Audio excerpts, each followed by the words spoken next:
Good morning, everyone, and welcome to our 8th webinar in the Florida-Friendly Landscaping Green Stormwater Infrastructure Series. This webinar will be 1.5 hours long, and it will be recorded and available along with the rest of the series, available on the Florida-Friendly Landscaping website. Today, we will learn about municipal and regulatory considerations related to green stormwater infrastructure. We'll hear from a variety of experts from the University of Florida, the University of Central Florida, as well as the Florida Department of Environmental Protection. Today's speakers include Dr. Eben Bean from the University of Florida, Dr. Martin Wanielista from the University of Central Florida, Dr. Lauren Campbell with the Department of Environmental Protection, Sam Hankinson with the Department of Environmental Protection, and Emma Rivers Baird from the Department of Environmental Protection.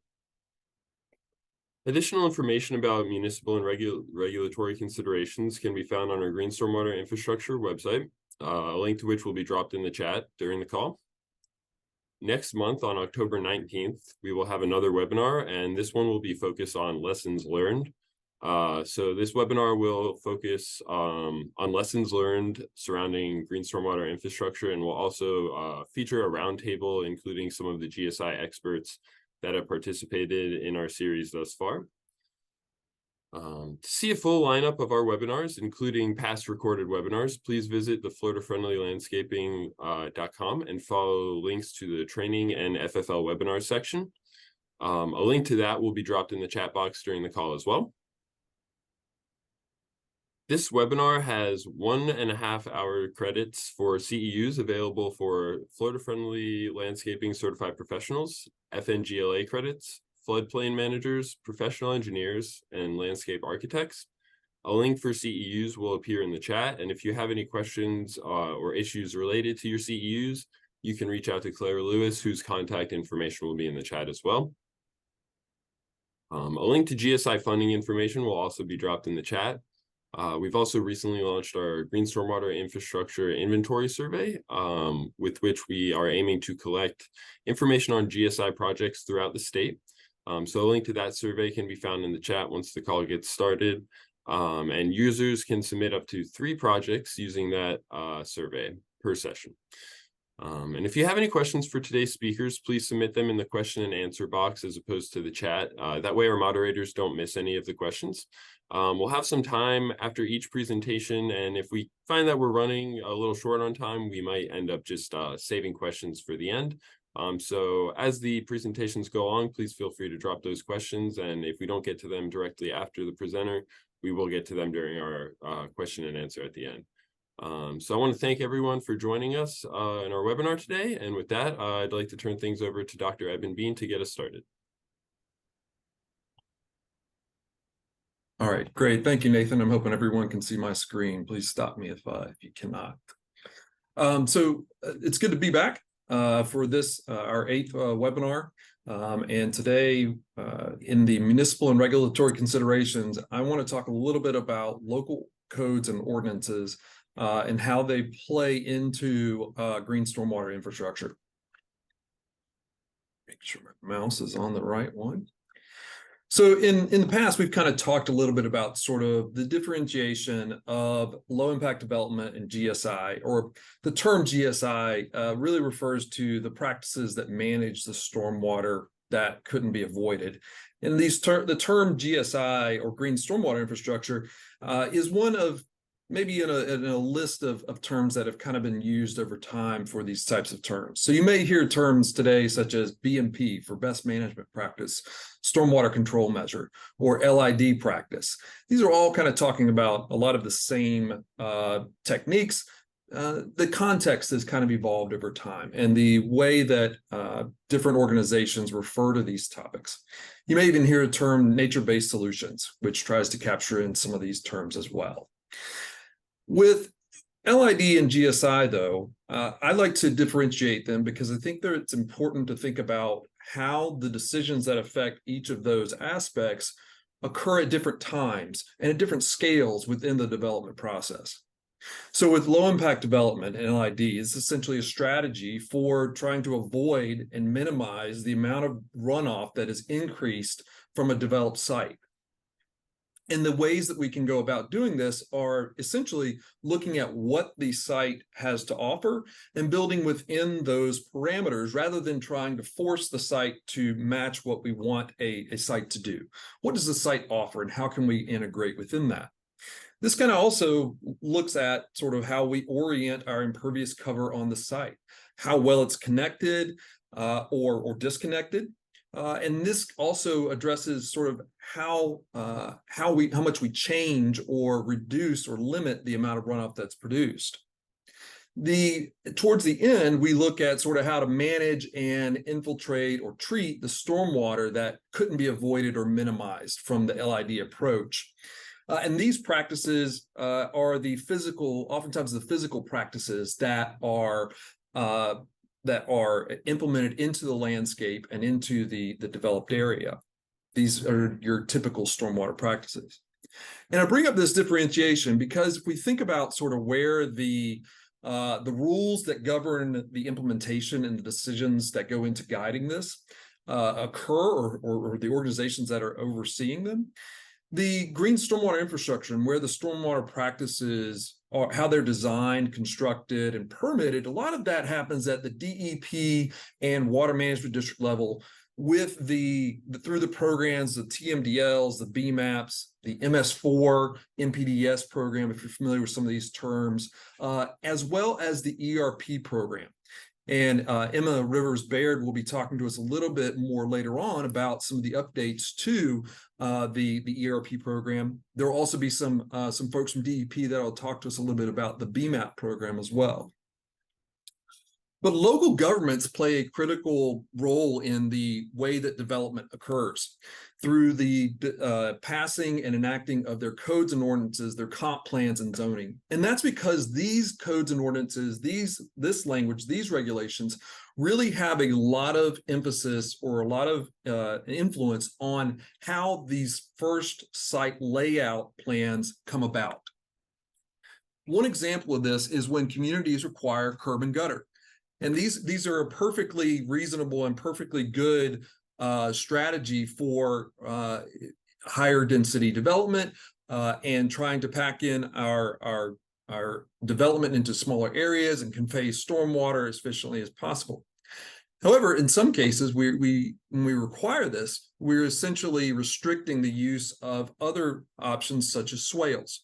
Where swales can help to disconnect impervious area, allowing particularly those small storms for that runoff to be filtered and potentially completely infiltrated as they pass through swales. So it indirectly prohibits the use of some of these strategies. Another example of this is minimum parking requirements. So if you think about sort of commercial and residential areas, the codes for those types of zoning oftentimes we'll say for a certain number of residential sites or for a certain number of square footage of commercial space, we need to have this minimum number of parking spots. This sort of directly or indirectly increases the number of parking spots or the area that is impervious.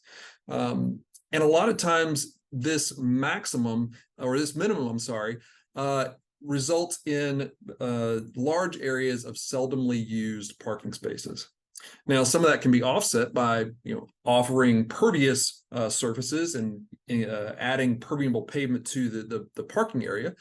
However, it still kind of creates this issue of maybe additional or unnecessary parking. So I want to introduce a topic or a concept of a code audit. And this is oftentimes, this can be done by a local government internally, or they may work with an outside entity to kind of help out with this effort. There's a wonderful website called municode.com where you can pull up the codes for your municipality, whether it's your county or your city, and pull up the codes and search them. It's a really, really great website, clearinghouse for all of them across the country. But a code audit is a coordinated and objective review of a community's codes and ordinances to identify sort of these unintended, unnecessary, or no longer necessary restrictions or prohibitions that are enacted into code. Sometimes codes can be passed early on in a community's lifetime that no longer really have relevance. I remember certain codes where it used to be, you'll hear random things like it's illegal to sing out of tune. Those kind of things are kind of, have been phased out and no longer really relevant. Some of these can happen with stormwater as well. But the intent of a code audit is to identify sort of weak areas of the code that can be strengthened or that can be addressed currently or when the opportunity arises. I'll share an example where we put in a proposal with some colleagues in June to do some resiliency projects in Cedar Key. Well, the timing of Idalia was unfortunate, but it emphasized the best opportunity for us to implement resilience. And fortunately, just this past week, we found out we were granted this grant. So the impacts were not favorable, but the timing and the opportunity is there to enact real change at this moment. And that's how we need to think about with updating our codes. To help facilitate communities with this process, myself and some colleagues have worked to develop a tool that's kind of derived from a few other tools.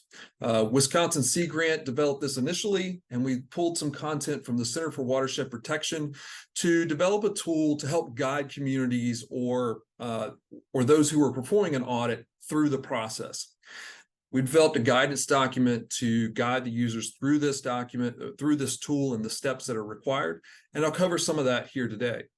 Some of the unique aspects that we've developed and emphasized and tailored to Florida are looking at sensitive groundwater areas and looking at coastal areas. Those are not topics that are necessarily applied to areas like Wisconsin and other parts of the United States, but are for Florida. And this was a partnership between UF-IFAS, the Nature Conservancy in Florida, and Eric Livingston, who was formerly with FDEP, provided significant contribution and review to the tool. So we feel like it's a pretty sturdy or robust tool. And the goal here is to identify the explicit and implicit restrictions or barriers to LID and GSI. To kind of give you an overview, the tool basically breaks down codes into about 16 different subsections. So we have sort of the local government planning and policy, which includes sort of the comp plans and zoning parts of the code. Nature, protecting nature as an aspect, natural resources protection, coastal areas, trees, sensitive groundwater areas. We have a specific section that focuses solely on stormwater management and pollution reduction. A lot of these things with like parking and curb and gutters don't necessarily fall just under a section that might be labeled stormwater management. They may be sprinkled in and throughout the code in different areas. And then our final section is looking at the built environment. And this is where a lot of those indirect parking restrictions or requirements come into play.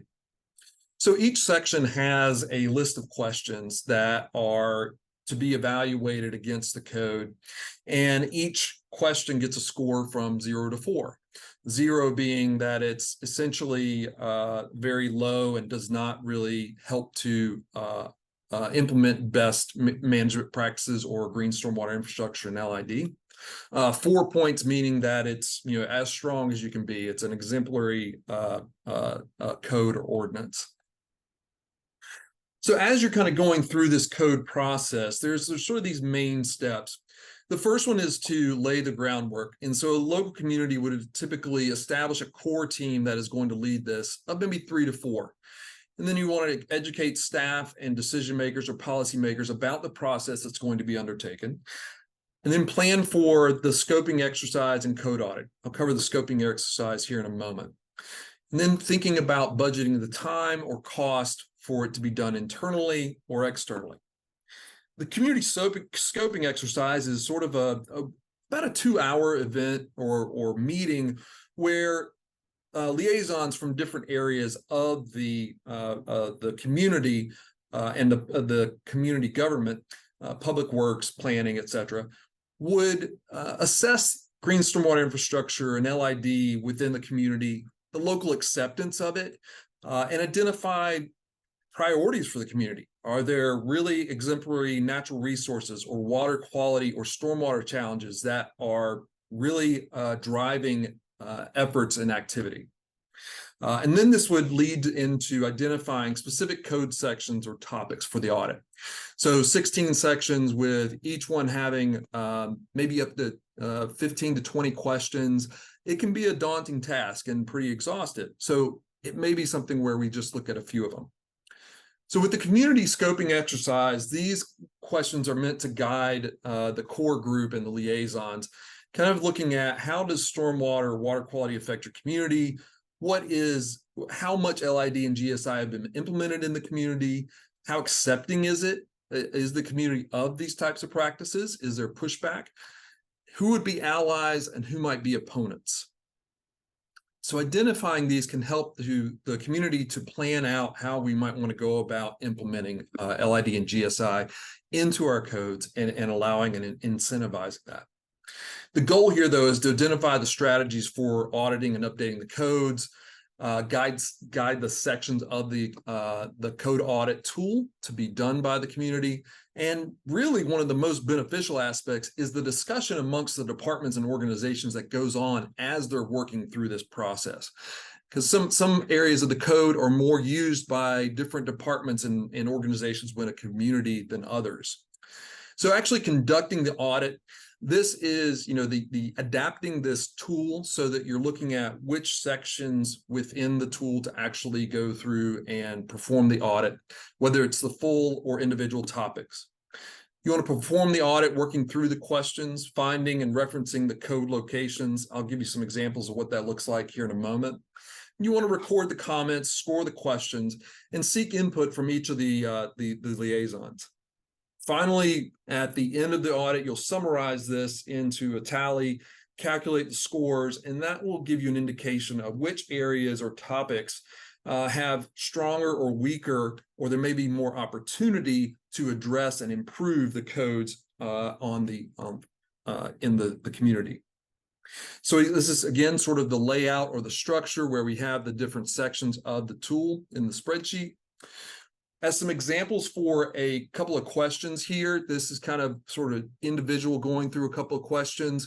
This first one here, does code encourage infill and compact development to minimize urban sprawl and minimize land consumption? With each question, there is a tip that kind of puts it in context of why this question is relevant to stormwater management.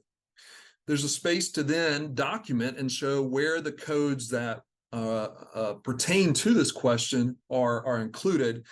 Then there's a notes and ideas, sort of some processing and interpretation of how the codes answer the question, and then a score from 0 to 4. See in the bottom, sort of a code that is not necessarily as well or as strong is shared parking allowed for multiple businesses or sites with different peak usage times. So different businesses have peak usage maybe during the morning for a breakfast restaurant and maybe in the evening for maybe let's say a nightclub. And so those parking, there shouldn't necessarily be full parking for both of those, since their peak times would not coincide. And so having that allowance there would help to provide sort of that flexibility. Here's sort of a tally of what the overall code audit might look like. So for example, in each of these sections, you score the potential points, the total points of the potential points, and that would give you percentage. This would give you an indication of higher or lower percentages, indicating better or weaker codes for addressing stormwater management and better practices. So after the code audit has been performed, you want to prioritize code amendments for your local needs. You might work with your boards to draft suggested code language and justify sort of the need for those. In addressing some of the hurdles, you want to also start to reach out and connect with allies and help to promote social acceptance and help to educate the community. Evaluate and address some of the financial concerns, whether they are perceived or actual with LID and GSI, and then help to develop the LID and GSI capability within the community. The technical capacity to be able to construct, to inspect and maintain, and to permit and review these types of designs, and then follow through down through the end by implementing these code revisions, developing a pilot and demonstrations for projects, and then monitor, maintain, educate, and publicize about LID and GSI. Wrapping up here, just want to touch on a few things. So the code audit tools, they identify the opportunities or the problem areas. We've done several pilots. Alachua County and Cocoa Beach were our first two, and we're in the process of conducting a few more.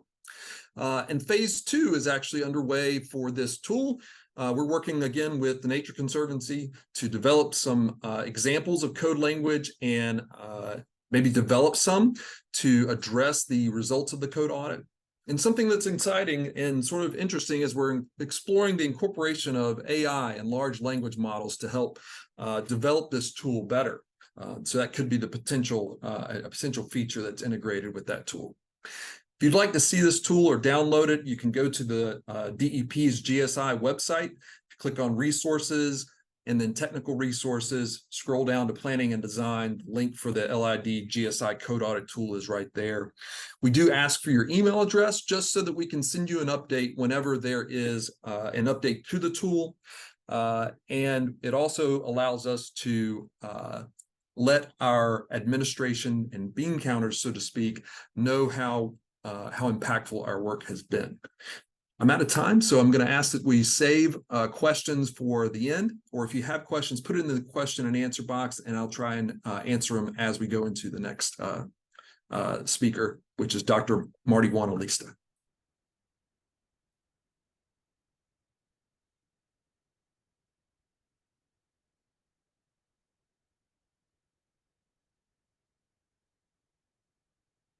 Okay, I have my presentation ready to go. Thanks, Evan.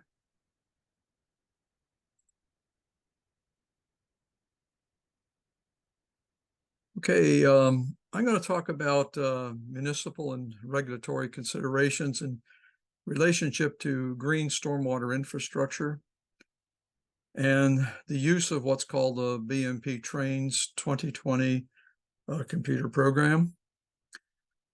Been involved with this for many years and believe it's a tool that can help promote both LID and GIS or GSI type systems.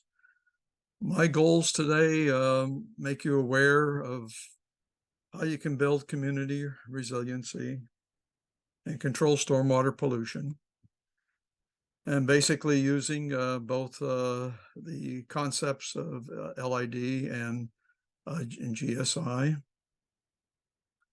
and to show how a computer model can help evaluate plans, analyze them in terms of how they meet state and local codes and regulations, and helping to keep things green. My takeaways, or so-called the outline of what I hope to talk about, is hopefully you'll get an understanding of why BMP Trains was developed and why it continues to be of value to protect surface and groundwater. Knowledge that the program was developed by professionals in our state, both from the consulting and the regulatory communities, along with people from municipalities. It does provide a performance analysis. And if you want consistency among districts, among plans, and to be consistent among even reviewers within a district or within an organization, it'd be nice to have a tool such as BMP Trains, which allows that to happen. And the last takeaway is how we've supported the local codes and ordinances over the years. Just briefly, resiliency plans is the volume storage in the right place, right time. I think it's one of the best measures is the fact that you're looking at volume controls. Even Facebook has something to do with the green infrastructure. Here you have from Facebook, the upper chart showing that the nice clean water goes down into the ground when you have green environments, and you have soils that allow it. And then when you don't have that, you can cause flooding. So the model does provide you an estimate for volume control, and it does address that resiliency question. Now, history of the development of BMP Trains 2020 and how LID and GSI has been incorporated in. Back in the early years, 2000, 2005, consultants, along with the regulatory professionals, were coming up with different ideas to help keep water on site, mimic hydrology, mimic natural conditions. Pervious pavers, pavements, rain gardens, green roofs were three of those. And so we needed a way of consistently evaluate how the annual average effectiveness was with these as compared to the traditional regional retention and wet detention facilities. A spreadsheet was developed, and it was called BMP Trains. It was funded by the Water Management District, DEP, and DOT. And it's been used consistently since about 2010. There's over 10,000 downloads of this package right now. Then it incorporated other LID and GSI technologies and methods. And it was created, it was purposely made so that you could have user input or user-defined BMPs, so that you could look at the creativity of individuals and the development of other ways of controlling an annual average nutrient discharge and removal of those nutrients.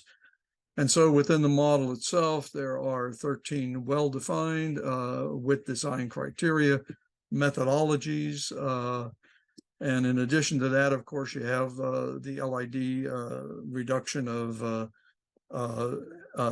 areas, pervious areas, DCIAs, directly connected impervious areas, and the user-defined.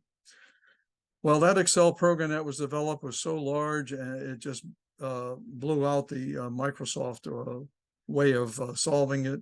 So we went to a program, reprogrammed it to be called BMP Trains 2020. It's a C++ Visual Basic model. It stands for Best Management Practices Treatment Removal. And I'll emphasize annual loadings because that's what it's meant to compare and be consistent with our state regulations. And of course, there's a lot of credit to a lot of folks listed below for their contributions, along with the many staff members that we've had from DEP, Water Management Districts, and DOT. The manual is also available. Ron Eaglin was the original programmer, one of the original programmers. He's now with Daytona State College, head of technology there, and he maintains that program online for us with input from the districts, from DEP, DOT, consultants, and others. When you open the program, it has a splash screen. It goes away. The splash screen basically just tells you and reminds you its annual removal effectiveness. There is a manual associated with it that has been useful and helpful in allowing people to use the model itself.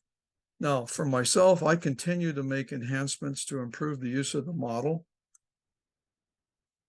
I've been so-called retired since 2007, but been very active in this field in the last few years, making the program even more flexible to allow options to meet most regulatory rules and local ordinances.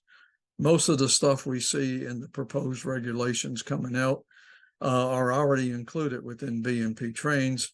We called it 2020 because our aim was to produce something that's easy to use or easy to see.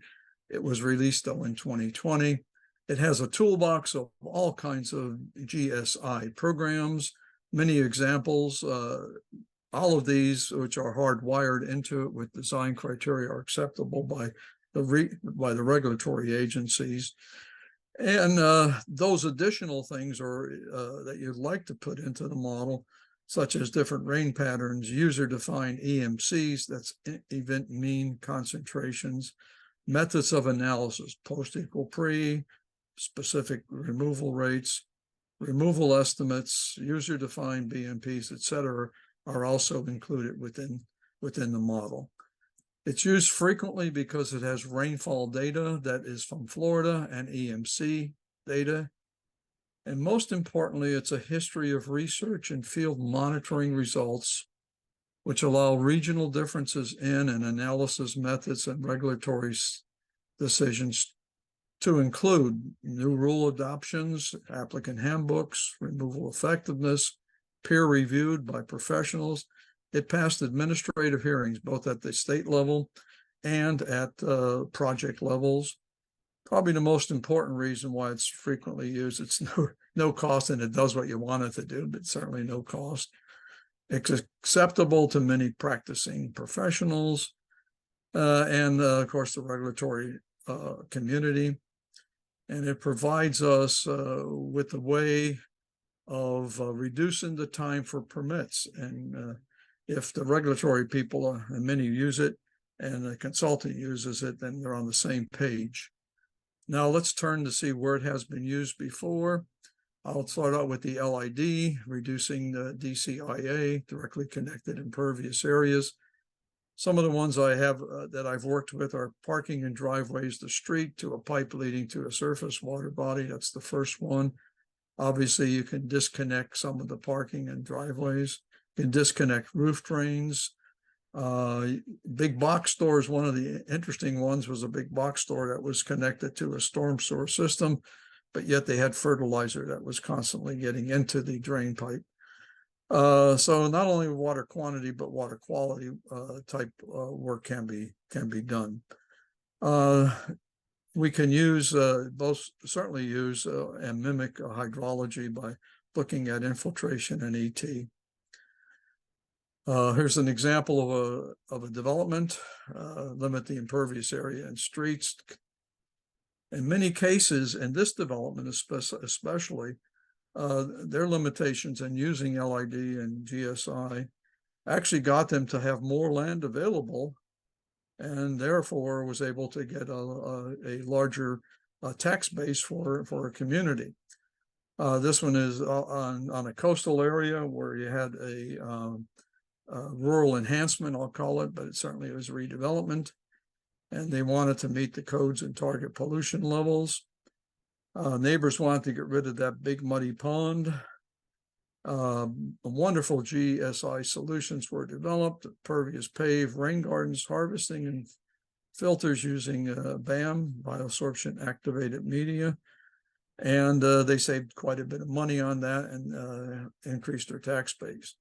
Rain gardens are an example, and I'm sure you're familiar from what I've heard earlier. But BMP trains certainly provides an estimate of what the annual average effectiveness is if you design it to retain a certain retention depth, which is on the x-axis of that.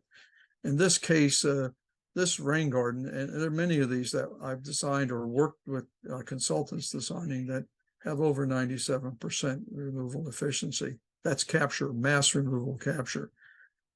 And of course, it's a plot you can get from BMP trains, green roofs and cisterns, institutional, from a municipality standpoint, residential. And this is a car dealership green roof, using the green roof for washing their cars. And again, you could use BMP trains to estimate its average annual effectiveness. And of course, you need a cistern. If you don't have a cistern, you can go back to the 0 on this graph and find out for this location, you had about 44% average annual effectiveness. But if you hold a cistern, you could and reuse the water on the roof for the green roof, you can get up to 80%. The largest one was designed when Eric and I looked at Escambia County, and in DEP support of this. Escambia County's one-stop permit building, about 33,000 square feet. Harvesting, let's harvest or take water from the areas and reuse that water. There are charts and available within BMP Trains, and also the research to support these things. As I said, BMP Trains is a history of research and regulatory decisions. So there's charts that can be used, or you can just plug right into the BMP Trains model. What I see the harvesting being used for is in lawn irrigation, golf courses, makeup water for AC, car washing, industrial uses. And recently at an FSA conference, Michael Bateman gave a good indication of how you could increase and meet local codes and state regulations by the use of harvesting. One of the biggest harvesting ones I did was in Miramar. It was a pond that was located adjacent to I-75. GAI, UCF was involved in this, Hartman Consulting also. And here we use the water as a supplement to meet irrigation demands, and just some of the information which you could look at your leisure. We reduced the cost of providing irrigation water from $3.50 a gallon down to 80 cents per 1,000 gallons, $3.50 per 1,000 gallons down to 80 cents a 1,000 gallons. An example of a good cooperation between state agency, DOT, and the city of Miramar. And they, of course, got their codes and regulations right to do this. On the individual basis, probably the best example is the Florida Showcase Green Enviro Home down in the Atlantic. Mark Baker and Nani Crystal design, in which they use 4,500 gallon storage tanks to take roof runoff and then reuse it and prevent that runoff from getting into the system. Exfiltration, commonly used in South Florida and in certain parts of Central Florida, whereas exfiltration tanks with media or ballast rock is placed underneath the street. 11 of these were put in operation in 1979. Takes no more land. That's one of the characteristics of GSI. Takes no more land, and my goodness, these systems are still operating. And of course, BMP Trains allows you to put in the details of what kind of pipe systems you have and trench widths. And all these are assumed to infiltrate in 72 hours. If they don't, you have to come back and recalculate what that treatment volume is. And what I'm doing now with that little red box is saying that in this case, that red box shows the volume of treatment. If you're down south, where the water table is very high, or coastal areas, I'm now showing you a gray line going across the screen, and you've reduced the amount of storage capacity and recovery time in a few hours. The program itself gives you the amount that you can meet, like say 55%.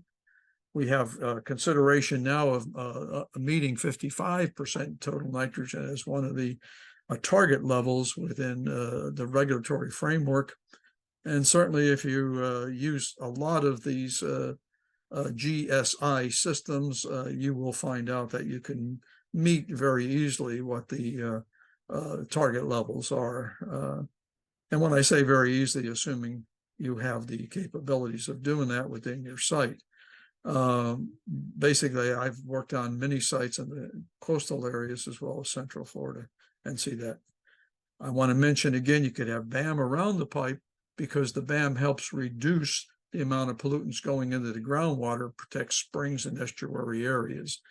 Recently, I looked at a city that presented a permeable pavement design, and in the little design down here, they're putting permeable pavement, in this case it was power block, along the sides of the roadway, and they were trying to capture an amount of water that would increase the capabilities of the receiving water body, but also help protect groundwater, and they're doing it with 65% nutrient reduction.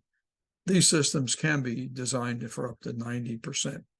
Springs protection, this is up in Northwest Florida, looking at Fanning Springs, North Central Florida, I should say better. We had a demonstration project which was done by and helped by Ferguson Waterworks and others. And once the Trench was dug, it was backfilled with pollution control media, covered up, and then that was allowed for traffic bearing because this was a shoulder of an area. One of the dual uses was here that the groundwater had a very high concentration of nitrate, 5.2 milligrams per liter on the average. One of our samples went up to 9 milligrams per liter, and yet this water was going right into the Swanee River, of course, right into the Gulf, and want to reduce that concentration. And this particular project, which was the brainchild of Rick Renna, who was the former drainage engineer from DOT, and Ann Shortell, formerly with Swanee, did this at $33 per pound of nitrate removal. Now, for the last one, I'll talk about pretreatment with the filter media. This box is cleaned 3 times a year. If it's not cleaned 3 times a year, I don't think it gets any removal, or at least the data that Dr. Harper and I collected in the past show it doesn't get it. Clean it. But that normally gets about 15% nitrogen removal. Put it into a treatment train with a filter. This happened to be a Bolden Gold filter after it, and we end up with a removal of about 38% in this system. And this was from an actual system operating in Lake Tohopa-Caliga area. Now, can these GSI be successfully, or can GSI be successful when it's independent of a comp plan? And I say no, they have to be done together. And certainly Eben has shown that. My experience from the counties that I've worked in with input from Eric Livingston shows that these were the GSIs that were used. Some are used with bioabsorption activated media. Harvesting was also used, so retention, harvesting, and other GSIs have been used and are included now in the codes. As Evan says, there's a lot of workload associated with these, and I'm glad to see the tool. You have to look at these, and you have to identify the impediments, both institutional and people. Usually the people impediments I see can be gotten to satisfy or to get around by providing some type of help in terms of their training and understanding. But outside funding is a big thing. Identify opportunities such as the DCIA, and also develop examples of how this GSI works and do workshops. Alachua County did a great one. They had a lot of folks attending that, and they probably take a leadership role along with Pinellas County. Very effective in what they've been doing. I've also seen incentives, the reference of BMP trains being shown in the codes that says if people do this, you can get a reduction in your plan review fee. Review time has even been decreased by one of the municipalities.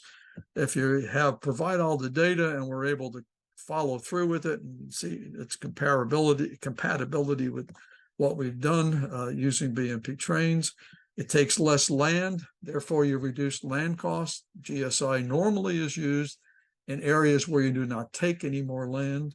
Reduce pipe sizes, so developer saves money, financial incentive. Energy related, my work in Washington, D.C., they were given $20 per square foot of green roof. At one time, we talked to Florida Power and Light, and they were given $8. I don't know if that's still available, but certainly if you use some of these GSIs, you can get other rebates, and they may be related to other programs.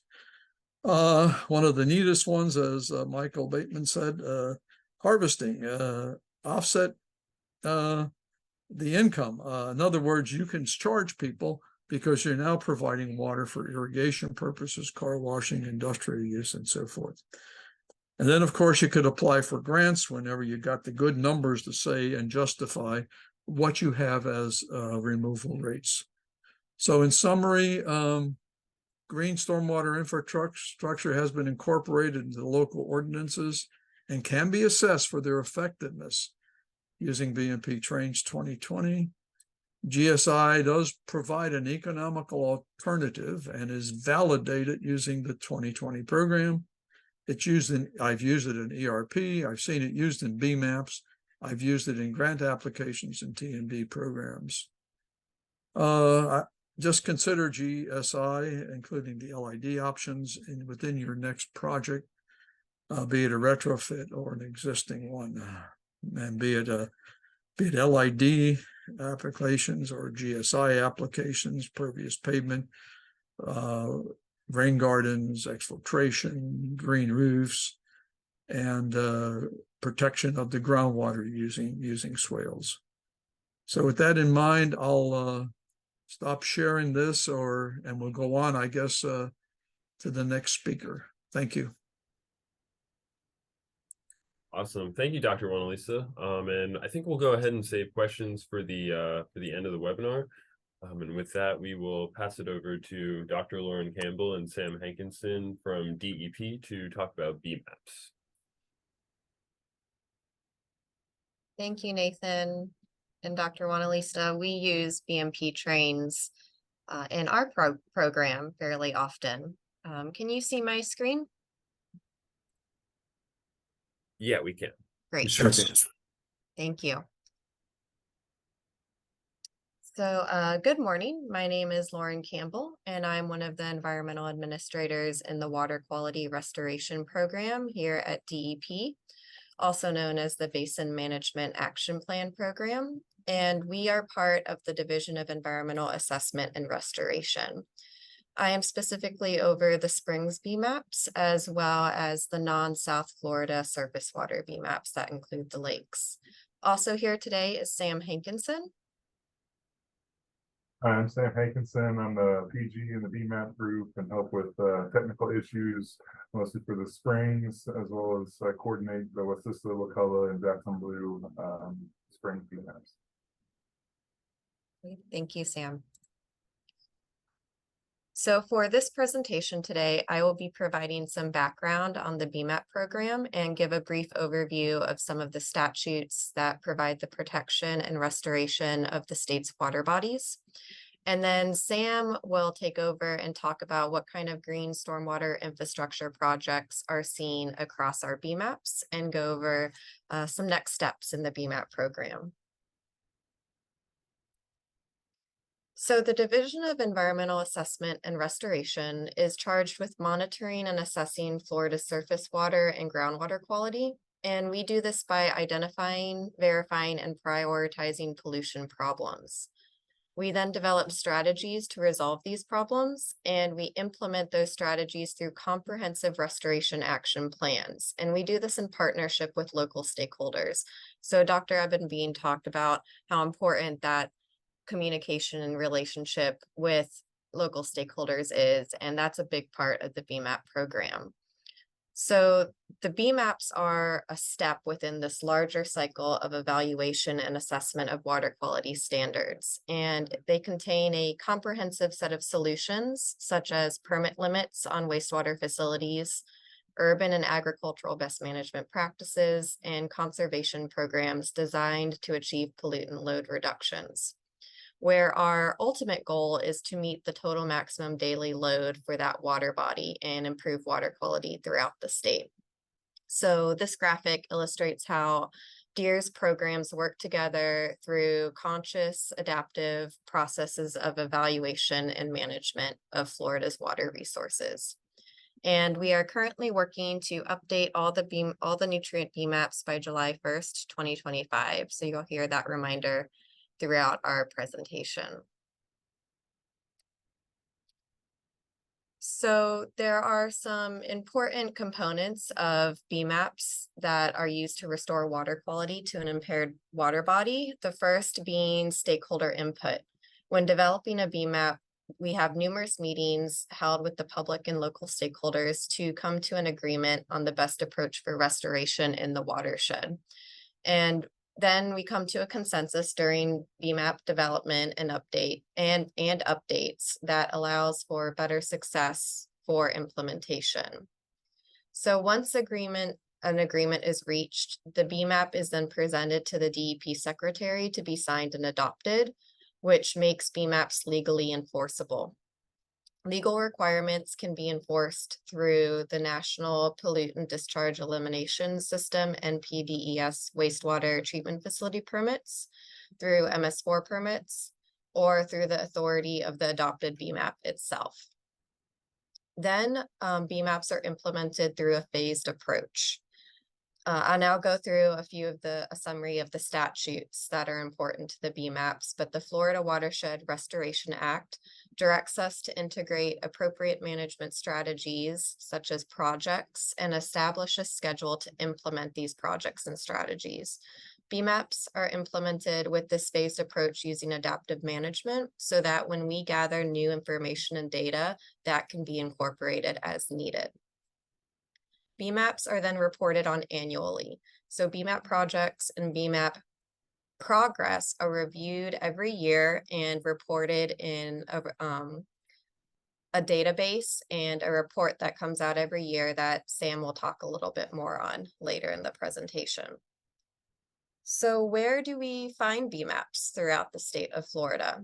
Here we have a map of all the BMAPs throughout the state. We have 33 BMAPs, 14 springs, and 19 surface water BMAPs, and then 6 bacteria impaired BMAPs. So next I'll go into a little bit of summary on our statutes and bills that are important for BMAPs. The authority and responsibility for these restoration plans come from several state statutes and bills on this screen.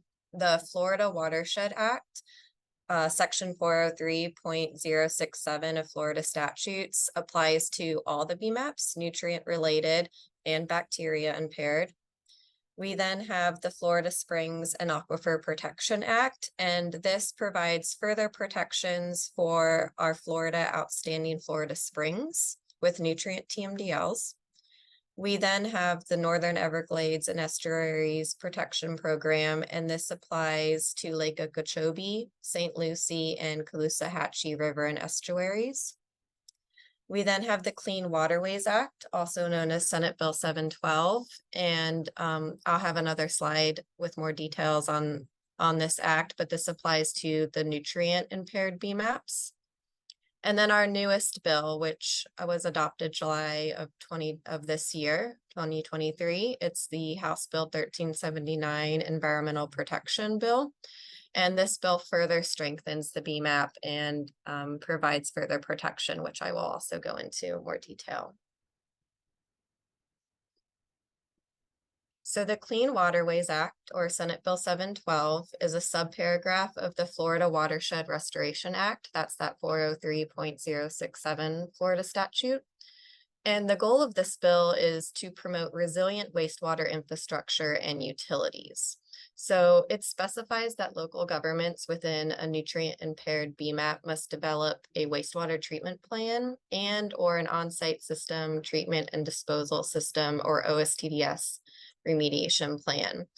That contains certain information that we will then be incorporating into the BMAP updates for our July 1st, 2025 deadline. And this is helping us plan for the future and strengthen our wastewater infrastructure and utilities.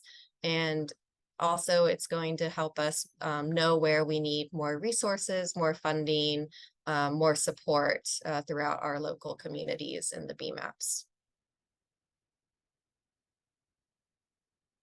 So next, the newest bill, House Bill 1379, it's named Environmental Protection. This bill makes significant strides to protect Florida's water resources. We have started working on an implementation plan with our partners and within and outside of DEP to implement this bill. It enhances water quality protection in the Indian River Lagoon. It has created the Indian River Lagoon Protection Program. It has strengthened water quality protections throughout all the BMAPs with further increased protection in outstanding Florida springs. It has expanded funding opportunities to address water quality impairments, and it's further improving local government long-term comprehensive planning.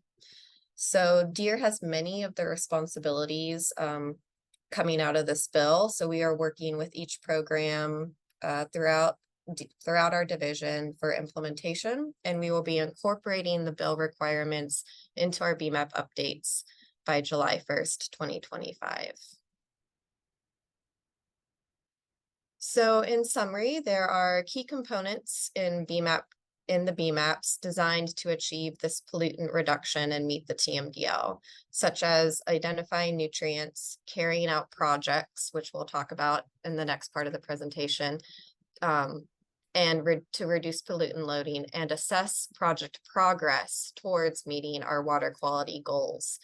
And we do this through different avenues, such as monitoring and project reporting.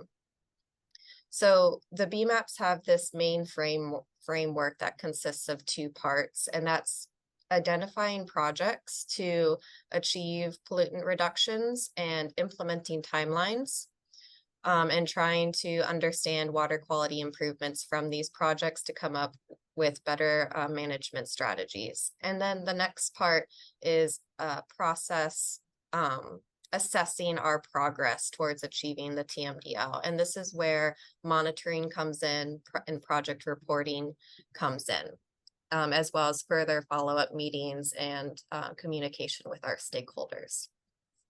So now I'm going to hand it off to Sam Hankinson, who is going to go over some BMAP project types and what type of green stormwater infrastructure projects we see throughout the BMAPs and how we collect that project information.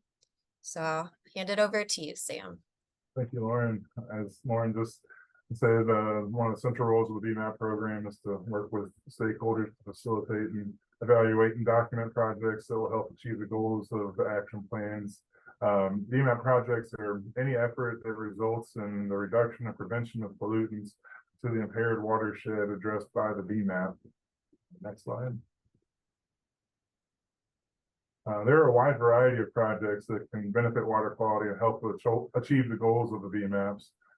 Projects like installing or enhancing infrastructure with structural BMPs, improving O&M of wastewater and stormwater infrastructure, implementing planning and management strategies, and performing wastewater treatment upgrades, such as bringing wastewater treatment facilities to advanced water treatment standards, removing septic systems through septic sewer projects, or installing and enhanced septic systems are all potential projects that could help achieve TMDLs. You can see on the right side of this slide other examples of projects that could be considered helpful for the BMAP program. Next slide. So, we collect and report information on these projects from the stakeholders through the STAR process, which stands for the Statewide Annual Report. A STAR report summarizes all of the accomplishments in BMAPs statewide and reports on the projects and management strategies that have been implemented to achieve these improvements. The STAR report is issued annually in July and reports on all of the BMAP projects documented through the end of the previous calendar year. The STAR got a digital makeover this year to improve how the information is displayed, and also all of the project data is now available for download on our website. All the STAR information can be found in the Water Quality Restoration Program website under the Statewide Annual Report quick link. Next slide. As with all BMAP projects, GSI projects are reported through the STAR process. And it's difficult to quantify exactly how many GSI projects have been completed in BMAP areas, as sometimes these projects are only a portion of a larger project that gets wrapped into a different project category that isn't obviously GSI. This table highlights some of the projects that are GSI or have a GSI component, and also documents or shows the nutrient reduction credits estimated for those projects. This table only includes stormwater projects that are currently completed or underway, so no projects that are being planned or haven't been completed yet. So as you can see, we have a number of baffle box projects. Some of those projects include BAM installation as well. We had a number of BAM installation projects separate from those as well.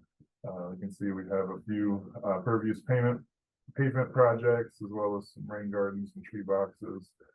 This just gives you a little summary of projects we've credited in the BMAP program. In addition to the STAR data download, you can also find information on these projects on the BMAP story maps available on the BMAP website. Next slide. In the BMAP story map, you can find all sorts of information about the basins, including BMAP efforts and progress. If you click the projects tab at the top of the story map, you'll see a map with location and information for all the BMAP projects that have been documented for the subject basin. GSI projects will be primarily identified as stormwater project type in the legend, but like I said, not all of these will necessarily be GSI, and there may be some other projects that include GSI components that aren't under that, although most will have some amount of nutrient credit associated with them.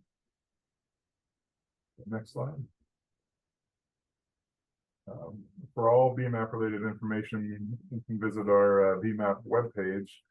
Here you can find links to BMAP documents and resources, as well as the basin story maps that have the project information, the STAR report, as well as BMAP guidance and nutrient reduction calculation information under the best management practices guidance there, as well as other information related to BMAPs.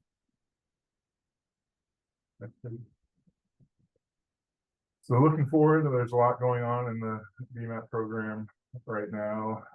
For spring BMAPs, we're currently working on updating our insult estimates and load calculations in preparation for the BMAP updates that Lauren has mentioned that are due on July 1st, 2025.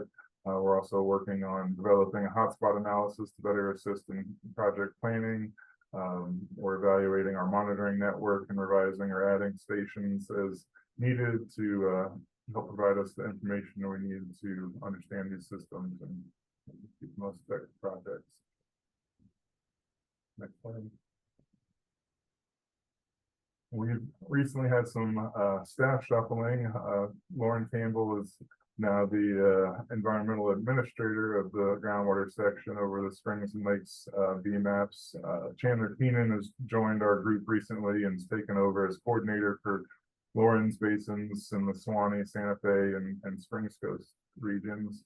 I've recently become manager of the McCullough Springs BMAP, the coordinator for the McCullough Springs BMAP.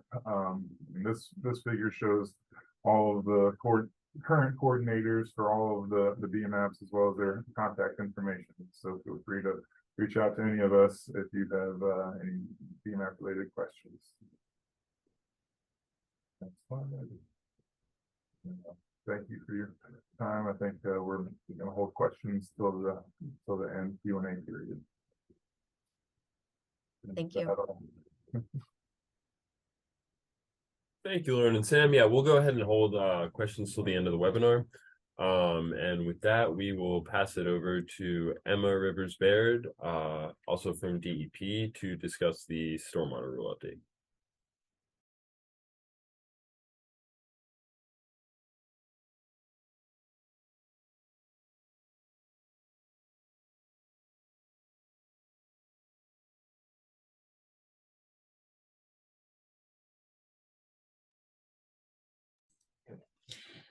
Hello, everyone. I'm Emma Rivers Baird. I work with the Division of Water Resource Management as the State Stormwater Engineer. My presentation will be going over the new rule requirements that have been adopted in relation to stormwater. So Senate Bill 712 was mentioned by Lauren in the previous presentation. A provision of the bill was to direct the DEP to support, to adopt new rules that support the goal of improving water quality in Florida. This final rule package was filed in April of this year and was then adopted by the Department of State in May. These rules will still require ratification by the Florida legislature before they can become effective and are anticipated to be considered during the 2024 legislative session.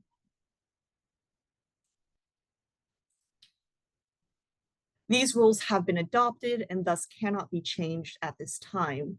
So currently they are not in effect ERP applicants should continue to use the current provisions under Chapter 2, 330. The proposed changes to the respective applicants' handbook volume 2s are also not effective, as they are all dependent on the effective date of the applicant's handbook volume 1. Therefore, current 2020 applicants' handbook volume 2s are still in effect and must be followed. Basically, this means at this time it's business as usual, but later in this presentation, I will go over the changes that this rule will make that applicants will need to be following once this rule goes into effect.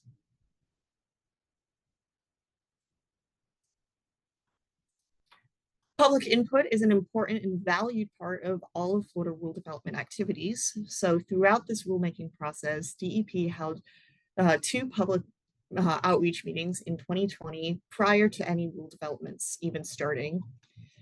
As in response to public interest, the DEP also then established a Stormwater Technical Advisory Committee in November of 2020.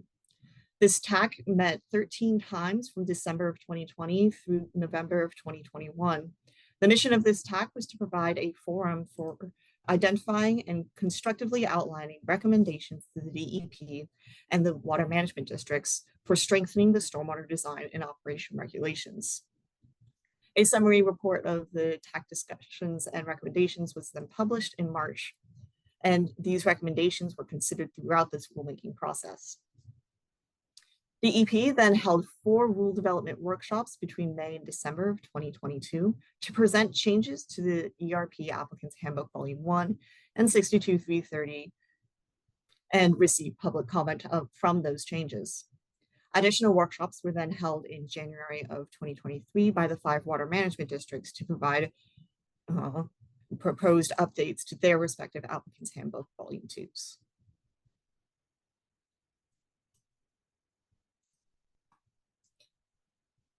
A request for ratification was made to the legislature in February 3rd of 2023.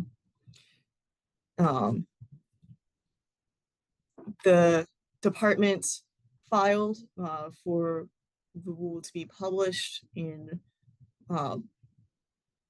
April. In February, then we had the rule adoption hearing in March of 2022.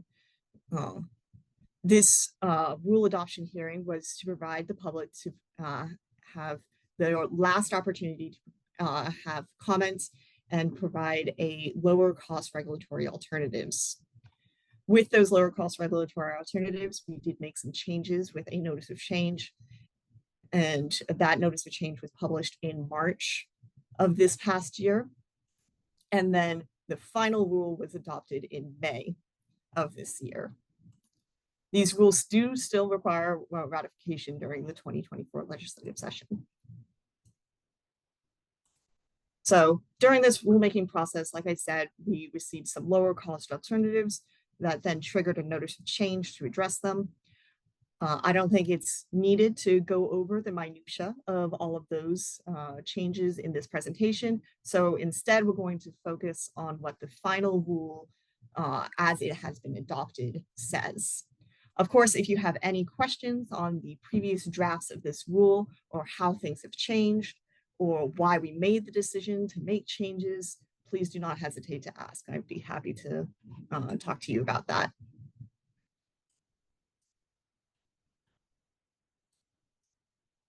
Okay, so adopted revisions of this updated rule are estimated to affect about 14,000 new or altered ERP projects over the next 5 years of rule implementation, and approximately 30 ERP projects specific to dams. While rule revisions are adopted in several sections of 62.330, the implementation requirements for the proposed rule are incorporated in several sections of the ERP Applicants Handbook Volume 1 that itself is adopted and incorporated in reference to 62.330. So most of you are already aware of the structure of the ERP program, but for those of you that don't, and I've been saying an acronym you don't know very well this whole time, The ERP is our environmental resource permitting program that is used for docks, dams, impoundment, dredging, and most relevantly to this presentation and what we're discussing today, stormwater management systems. 62330 is the place in Florida rule where you can find the rules for the ERP. This incorporates Volume 1 handbook that covers the entire state and Volume 2 handbooks for each of the water management districts.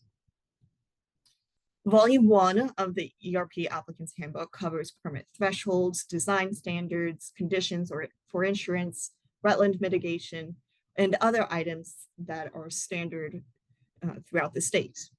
This is where the bulk of the adopted rule changes occurred.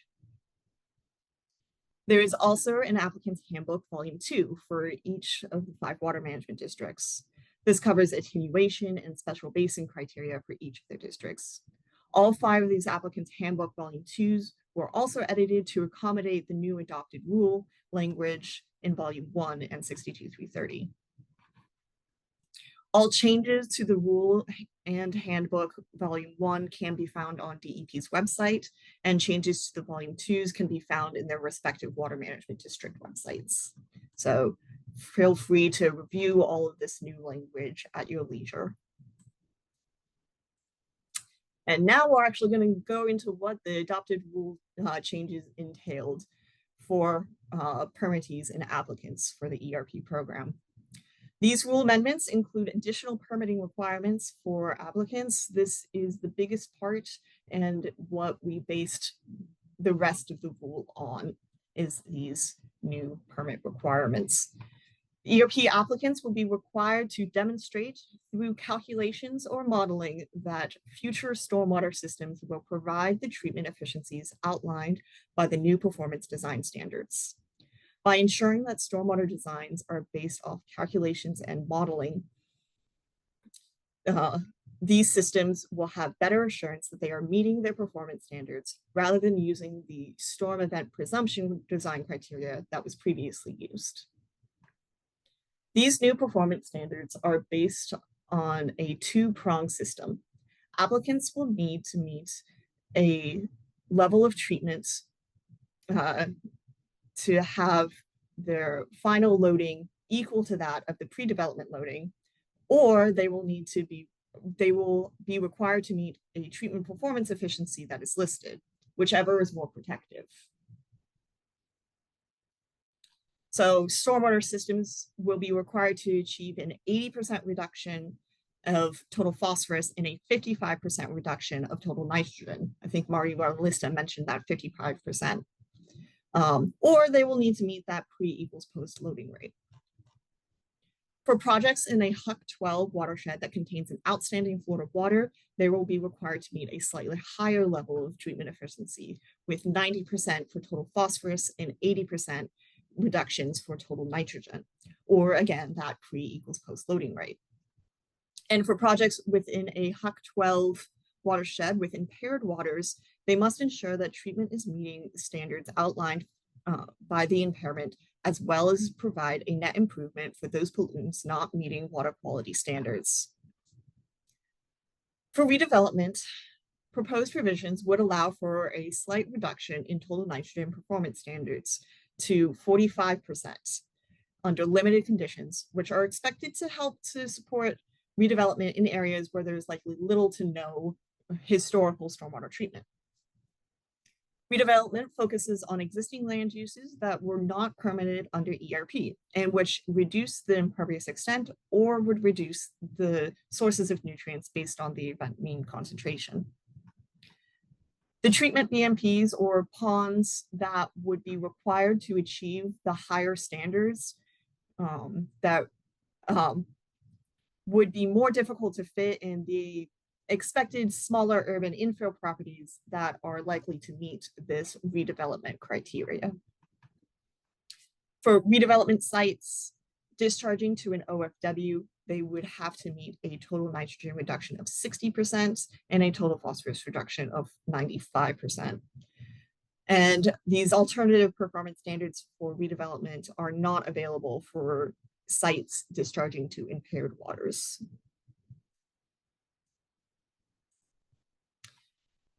These new permitting standards require the applicant to show through modeling or calculations that they are meeting the standards. In the new language in the handbook, we have outlined how to calculate by hand the nutrient loading rates for the pre-development condition and the post-development condition before treatment. This is based on the land use type of the site, the hydrology of the site, and the event mean concentration for total nitrogen and total phosphorus for that land use type. Use of modeling is also accepted. The program that Dr. Wanielista went over before is a suitable model to calculate your site's loading if you did not want to do it by hand.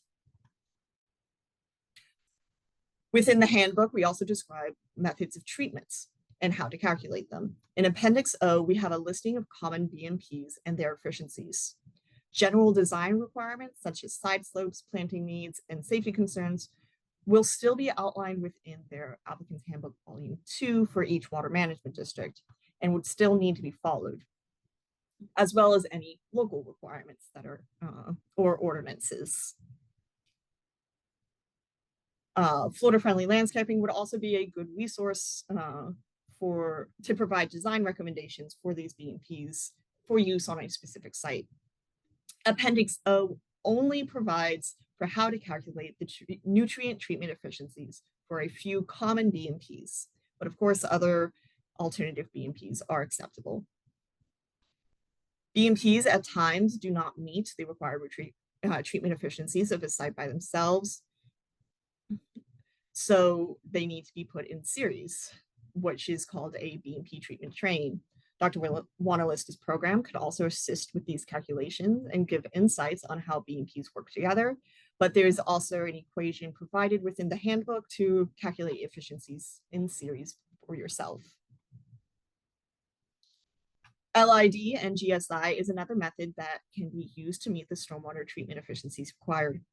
Use of low impact design can reduce the amount of directly connected impervious area on a project site. As a result of reducing your DCIA, the total volume of water required to treat and meet the performance standards would be lowered. And green stormwater infrastructure technologies are listed in Appendix O and can be calculated as retention systems.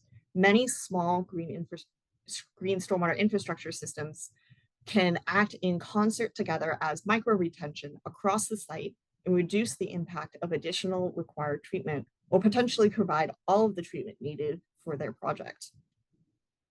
And there is, of course, an option for the use of BMPs not listed within Appendix O in order to meet the performance criteria. When there's not enough room on the site for stormwater treatment to meet the rule requirements, there is still more options for designers to meet these performance standards. First is overtreatment, where there's a portion of the site is not treated and another portion of the site is treated to a higher degree. The goal being that the sum loading of the site would meet the rule requirements. The second is offsite compensation, where the owner of the development has land available not on the site location, but elsewhere in the watershed where they can treat the required amount of stormwater upstream. And the use of regional systems is outlined where a large stormwater system can allocate stormwater treatment for a set drainage area. All these tools help to support applicants and designers in meeting their new performance standards outlined in the new rule. The proposed rule also provides strengthened requirements for stormwater operation and maintenance regulations. This includes new minimum permitting requirements to ensure that entities will be capable of performing their operation and maintenance of their permitted stormwater system in perpetuity. These provisions include a better outlined operation and maintenance plan, a cost estimate for that plan, and documentation ensuring that the operation and maintenance entity is aware of all of their duties. Strengthened training, documentation, and inspection frequency requirements have been developed as part of this rulemaking effort to help ensure that new stormwater management systems are being operated and maintained. The frequency of these inspections will be based on the complexity of the BMP treatment system. This will further ensure that newly permitted systems are maintaining their calculated permitted efficiencies over time. However, MS4 entities are not required to submit a separate O&M plan or conduct additional inspections under this section. MS4s are specifically exempt and instead should conduct operation and maintenance of their ERP permitted stormwater management systems in accordance with their MS4 permits and any associated stormwater management permit requirements. In section 2 of Applicant's Handbook Volume 1, there was also many definition edits. There were edits that pulled definitions from Volume 2 handbooks and others that were added to help inform the new rule requirements. I'm just going to go over one of these. We had definitions of the pre-development and post-development conditions. Pre-development has been a point of contention, but it has been defined here to mean the condition of the site at the time the application was submitted. This does not mean the natural state of the land before any humans touched it. The post-development condition is defined as the condition of the project site once development has been completed, including its stormwater treatment. With these definitions, it will be likely that for redevelopment sites, the nutrient loading criteria will be based on the % reduction as the more protective performance criteria. And for projects developing on natural land, the developer will need to meet the same loading rates as the natural land per the pre equals post criteria. This is how the two-pronged system described before is supposed to function. This is not a one-size-fits-all approach, and instead tailors performance criteria to the needs of the site and the development constraints.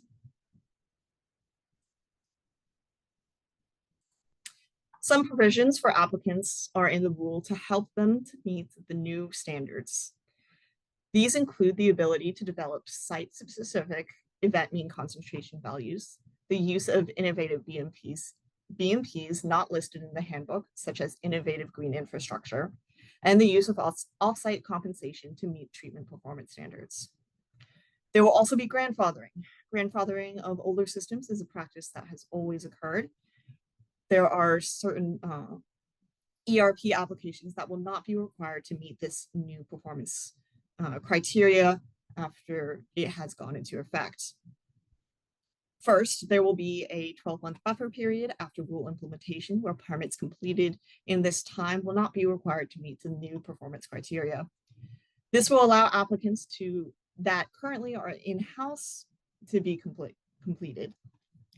Then FDOT projects that have completed their PD&E study before rule implementation will also be honored, and they won't need to redesign their systems to meet new performance criteria. And per the recommendation of the lower cost regulatory alternative, as mentioned earlier, we have added language for conceptual permits. So conceptual approval permits will be honored if completed before rule implementation. They, however, do not get that 12-month buffer period to finish. They have to finish before it's put into effect. Existing permits will not be affected unless they have a major modification. Minor modifications or modifications that will solely bring the previously permitted system into compliance with the existing permit will be grandfathered and do not need to meet the new rule. A major modification of an existing system will require the permittee to meet the new performance criteria. In summary, the amendments to section of Chapter 62 through 30 were proposed in order to implement the stormwater management system related provisions in the Clean Waterways Act. Proposed revisions to Chapter 62 through 30 provide new stormwater design performance criteria to ensure increased treatment and removal of nutrients from stormwater discharges that strengthen Florida's overall water resource protections. New permitting requirements will establish consistent application of the net improvement performance standard to ensure reductions of pollutant loadings to a water body where existing water quality does not meet standards for the stormwater pollutant. New sections in the handbook provide outlines for how to calculate pollutant loadings by hand, as well as the tools to meet the performance standards, including how to calculate the efficiencies of common BMPs, inclusion of green infrastructure, and opportunities for offsite compensation. The rule also proposes strengthened requirements for stormwater operation and maintenance regulations, including training, documentation, and inspection frequency, as well as the minimum permitting requirements for operation and maintenance of stormwater management systems. So thank you all for joining us here today. You can find the adopted rule language on the DEP website for your review. If you would like to provide written comment or contact us, you can send it to our email at stormwater2020@floridadep.gov. Please do not hesitate to ask me anything you'd like to know about this new rule, and I will pass it off. Thank you. Alrighty, thank you, Emma. Appreciate that. That's it for our panelists today. We have a few minutes left on the call that we will take any questions that our audience might have. I don't see any in our question and answer section yet. So we'll give a few minutes just in case anyone wants to submit those. And as usual, feel free to follow up with myself or any of our panelists following the call. Do you see one person with their hand up? I don't know if they can, are they able to speak? Okay. And I don't know if you see that. And I guess 2, 3 have their hand up. Okay, let's see. Let me take a look at that. Okay, I do see that. Yeah, folks, so if you have your hand up, if you have any questions that you'd like to drop in the chat, we can go ahead and answer them there.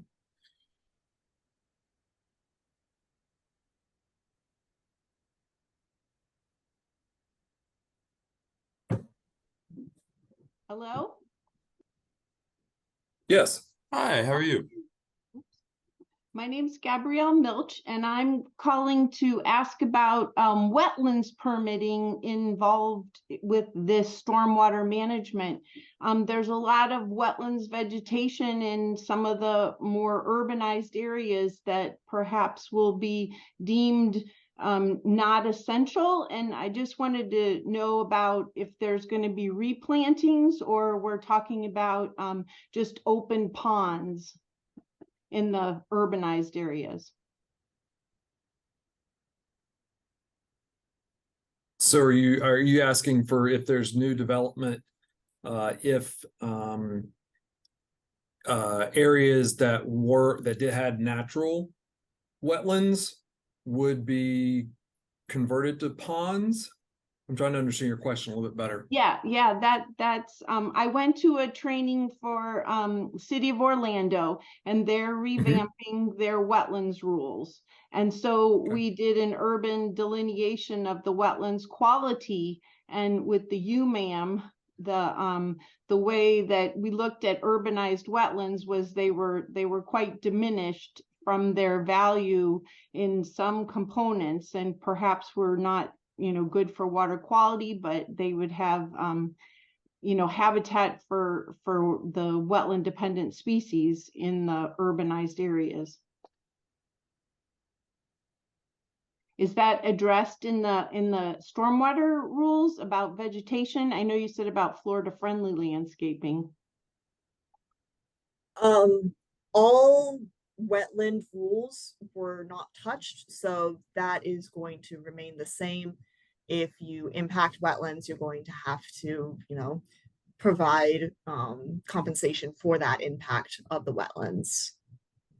So how was the national impact, the 404? So they took away the federal level of permitting in most instances, and so the wetlands that are left over are being judged by the Florida UMAM, or how are they being qualified for their value? UMAM I think is how it is still being qualified, and that would be the 404 program that is in charge of these wetland delineations. That's a program? I don't understand. Well,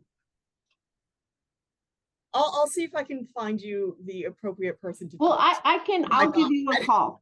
Sorry for taking up time. I appreciate it. Thank you for your question. With that, we are getting ready to close out the webinar. We are about at our time limit. I would like to let everyone know that Emma did drop a contact for 404 and wetland related questions in the chat, so you can access that there. We did have one last question come in. Have you heard about the Right to Clean Water constitutional amendment? It is supposed to hold state executive agencies accountable for water pollution, giving people unconstitutional right, giving people constitutional right above state preemptions, lobbyists, and erosion of home rule. I have heard of the Right to Clean Water constitutional amendment, but not in too much depth. I don't know if anyone would like to comment on that. All right. Yeah, all right. So with that, I think we'll give a big thank you to our panelists today. I want to thank everyone for coming out and attending the webinar as well. It was great to learn all of this useful information, and just a friendly reminder that next month on October 19th, we will have our final webinar of the series. And that webinar will be focused on lessons learned, and we'll also have a roundtable with some of our GSI experts that we've seen throughout the series. So we hope to see you there on October 19th. Link to that registration can be found on the Florida Friendly Landscaping website. And with that, again, just one big thank you, and I hope everyone has a great day.